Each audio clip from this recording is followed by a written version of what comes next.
Hai semua, bagi penggemar otomotif, nama brand BYD pasti sudah tidak asing lagi.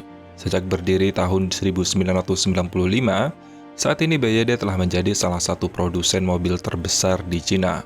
Berdasarkan data situs teknologi bersih Clean Technica, saat ini BYD Otomotif menjadi produsen mobil listrik terlaris di dunia pada semester 1 2023. Tercatat, penjualan mobil listrik dari produsen asal Tiongkok itu mencapai 1,19 juta unit sepanjang Januari hingga Juni 2023, alias paling tinggi dibandingkan produsen lainnya. Di bawah BYD, ada Tesla dengan penjualan mobil sebanyak 888,87 ribu unit sepanjang paruh pertama tahun ini. Sejak awal, BYD memang bertekad untuk menjadi produsen mobil listrik nomor 1 di dunia berdasarkan penjualannya. Rencana tersebut diungkapkan kepada investor pada sebuah konferensi di Hong Kong bulan lalu oleh Ketua BYD Wang Chanfu. Nah, saat ini, Menteri Koordinator Bidang Kemaritiman dan Investasi Bapak Luhut Binsar Panjaitan mengungkapkan pihaknya tengah berdiskusi dengan raksasa kendaraan listrik asal Cina itu. Hal tersebut menyusul rencana perusahaan yang bakal berinvestasi di Indonesia. Menurut Luhut, BYD tertarik untuk terlibat dalam pengembangan ekosistem kendaraan listrik berbasis baterai di Indonesia. Namun, sebelum pabriknya selesai dibangun, mereka boleh mengawali bisnisnya dengan skema compatible up CBU atau impor utuh dari negara asalnya. Saat ini perusahaan tersebut masih menunggu aturan berupa insentif yang akan dikeluarkan oleh pemerintah Indonesia. Luhut pun menegaskan, saat ini pihaknya juga tinggal menunggu penerbitan aturan terkait pembebasan impor kendaraan listrik dan berharap bisa diselesaikan pada September 2023. Luhut optimis penghapusan pajak pertambahan nilai impor dari 50% menjadi 0% ini bakal semakin menarik investor kendaraan listrik dunia, salah satunya perusahaan kendaraan listrik terbesar asal Republik Tiongkok ini. Sebelumnya, Menteri Perindustrian Agus Gumiwang Kertasasmita menegaskan, pembebasan pajak impor mobil listrik hanya berlaku untuk produsen yang telah berkomitmen untuk membangun mobil listrik di Indonesia. Jadi, insentif penghapusan pajak pertambahan nilai atau PPN impor dari 50% menjadi 0% ini tidak berlaku bagi semua brand mobil listrik. Alurnya produsen harus mendaftarkan jenis produknya yang akan masuk ke program. Nah, kita memberikan kriteria bahwa untuk motor dan mobil adalah mereka-mereka yang produknya sudah 40% ke atas TKDN-nya. Makanya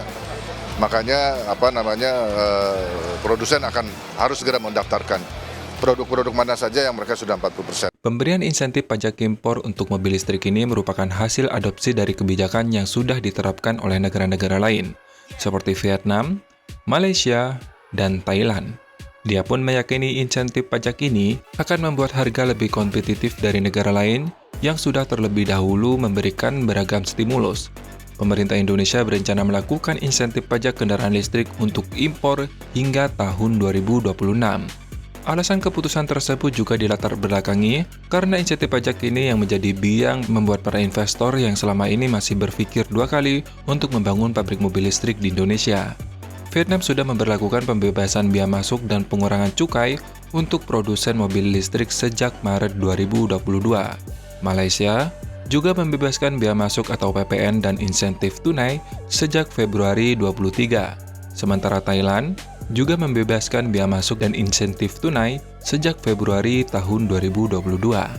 Maka dengan demikian, persaingan untuk menarik investor dalam bidang mobil listrik khususnya di ASEAN sudah benar-benar clear saat ini. Dengan begitu bisa dipastikan, bagi para produsen mobil listrik yang tidak mau membuka pabrik di Indonesia akan kalah bersaing dalam harga di pasaran dalam negeri.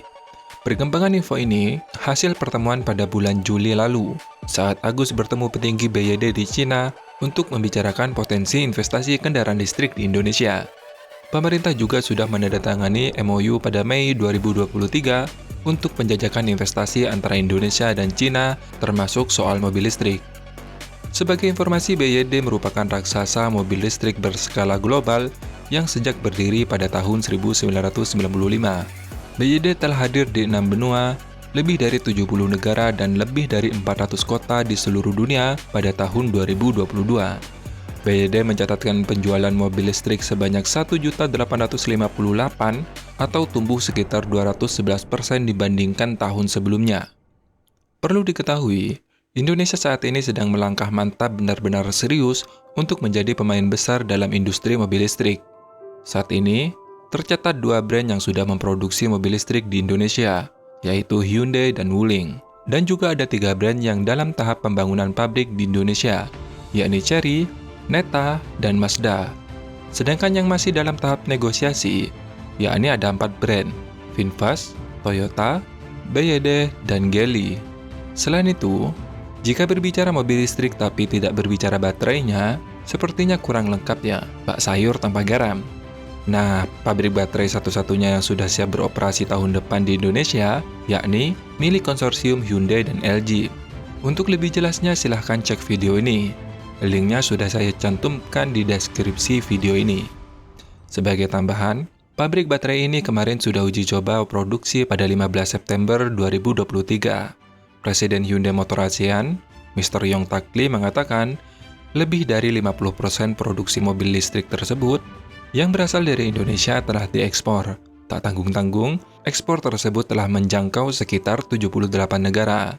Ia menyebutkan, total produksi pabrik Hyundai di Indonesia mencapai 150.000 unit per tahun. Salah satu negara yang menjadi bidikan tujuan ekspor saat ini adalah Afrika Selatan. Di sisi lain, Yong Tak Lee menyambut baik program subsidi kendaraan listrik yang diberikan oleh pemerintah. Menurutnya, kebijakan itu bisa mendorong penggunaan energi hijau di tanah air. Ditambah lagi Indonesia memiliki nikel yang menjadi bahan baku kendaraan listrik. Selain LG, saat ini ada juga VW atau Volkswagen. Dalam beberapa bulan ke depan, akan memulai studi kelayakan untuk membangun pabrik baterai kendaraan listrik di Indonesia. Sekretaris Kementerian Investasi BKPM Iqmal Lukman mengatakan Volkswagen menggelontorkan dana sekitar 5 miliar US dollar untuk investasi pembangunan baterai tersebut. VW gencar membidik pemilik cadangan nikel karena perkembangan penjualan produknya semakin baik. Diketahui, VW ID4 merupakan tipe mobil paling laris ke-9 di dunia saat ini. Ya, kita doakan semoga sekalian membangun pabrik mobilnya di Indonesia. Sebenarnya, yang berinvestasi bukanlah VW langsung, tetapi PowerCo, yang merupakan anak perusahaan dari Volkswagen yang didirikan pada tahun 2022 dan berkantor pusat di Salzgitter, Jerman. Perusahaan ini menjalankan semua aktivitas baterai Volkswagen Group, mulai dari memproses bahan mentah, mengembangkan baterai, hingga mengelola gigafactory di Eropa.